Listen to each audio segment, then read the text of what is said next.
La cucurbitacine B exerce des effets anti-âge dans la levure en régulant l'autophagie et le stress oxydatif. Par Yukiko Takeyama, Jin Lee, Yang Jinpen, Akira Matsuura, Yoshikazu Oya, Minoru Yoshida, Lang Xiang et Jianhua Kui. La cucurbitacine est un principe au goût amer qui peut être isolé des membres de la famille des cucurbitacées, comme le concombre, Cucumis sativus, et le melon, Cucumis meloel. Des nutriments au goût connus sous le nom de cucurbitacine. La cucurbitacine est une classe de composés biochimiques que certaines plantes, notamment les membres de la famille des citrouilles et des courges, les cucurbitacées, produisent et qui fonctionnent comme une défense contre les herbivores.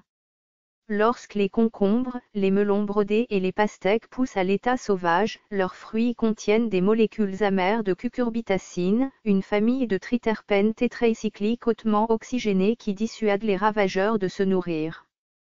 La levure bourgeonnante Saccharomyces cerevisiae a été utilisée comme organisme modèle pour le mécanisme de base du vieillissement, qui fournit des systèmes de dosage utiles pour mesurer à la fois la durée de vie réplicative et chronologique. Au cours de notre programme de criblage de substances qui prolongent la durée de vie réplicative, la cucurbitacine B, CUB, a été trouvée comme composé phare d'une bibliothèque de composés, qui contient des cérébrosides, des phénols, des sesquiterpénoïdes, des triterpénoïdes et des stérols isolés à partir de produits naturels par notre groupe de recherche. Surtout, il a prolongé non seulement la durée de vie réplicative mais aussi la durée de vie chronologique de la levure. CUB a augmenté l'expression du gène ATG32, suggérant que CUB induit l'autophagie. En effet, le signal GFP est généré à partir du clivage de GFP-ATG8, qui est une signature de l'autophagie, a été augmenté lors du traitement CUB. D'autre part, CUB n'a pas réussi à augmenter la durée de vie chronologique lorsqu'ATG2 ou ATG32, gènes essentiels de l'autophagie, ont été supprimés, ce qui indique que l'extension de la durée de vie par CUB dépend de l'induction de l'autophagie. De plus, CUB a augmenté de manière significative l'activité de la superoxyde dismutase, SOD, et le taux de survie de la levure sous stress oxydatif, tout en diminuant la quantité d'espèces réactives de l'oxygène, ROS, et de production de malondialdéhyde, MDA, indiquant que CUB a une activité pour antagoniser le stress oxydatif. La levure a la durée de vie réplicative et la durée de vie chronologique.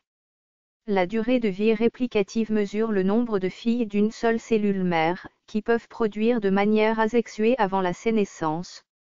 La durée de vie chronologique est définie comme la durée pendant laquelle une cellule de levure peut survivre dans l'état G0 sans division. L'autophagie est une voie hautement conservée dans les organismes de la levure à l'homme, qui implique la dégradation des organites et des protéines endommagées et la circulation des acides aminés et d'autres métabolites cis. Il régule l'intégrité génomique via la suppression de la division cellulaire chez la levure en état de famine 7. En outre, une diminution de l'autophagie entraîne une régulation négative de la protéostase, qui est l'une des caractéristiques du vieillissement. Le dysfonctionnement ou la diminution de l'expression des gènes de l'autophagie entraîne une durée de vie plus courte chez la levure et la mouche des fruits. A l'inverse, l'autophagie améliorée favorise la longévité dans les modèles vieillissants et protège contre le vieillissement et les troubles liés à l'âge. Le stress oxydatif est une autre cause du vieillissement. Les radicaux libres produits par le métabolisme aérobie s'accumulent avec le temps et accélèrent le vieillissement. 11. Chez la levure, l'accumulation de ROS favorise le vieillissement réplicatif et chronologique.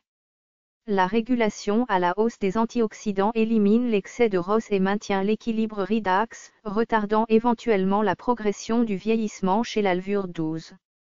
Dans nos études précédentes, nous avons montré que l'activité antioxydante joue un rôle important dans les effets anti-âge du cholestérol et de la pariche 1, 4, 5.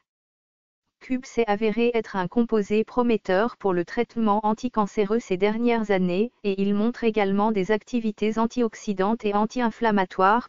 Ici, nous rapportons une activité unique de CUB, qui exerce des effets anti-âge chez la levure en régulant l'autophagie et le stress oxydatif.